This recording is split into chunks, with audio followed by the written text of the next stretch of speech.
చైనాతో తైవాన్ పునరేకీకరణను ఎవరూ ఆపలేరంటూ చైనా అధ్యక్షుడు షీ జిన్పింగ్ చేసిన వ్యాఖ్యలు ఇరు దేశాల మధ్య మళ్లీ ఉద్రిక్తతలను పెంచాయి.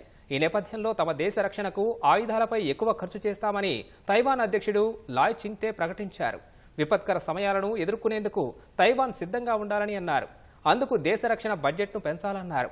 తైవాన్ ప్రజాస్వామ్యాన్ని, భద్రతను రక్షించడం ప్రతి ఒక్కరి బాధ్యత అని తెలిపారు.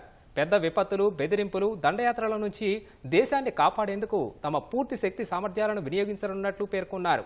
నూతన సంవత్సర వేడుకల సందర్భంగా మాట్లాడిన చైనా అధ్యక్షుడు జిన్పింగ్ తైవాన్ చైనాలో ఓ అంతర్భాగమని, అందుకే దాని చుట్టూ వైమానిక, నౌకాదళ విన్యాసాలు చేపట్టినట్లు తెలిపారు.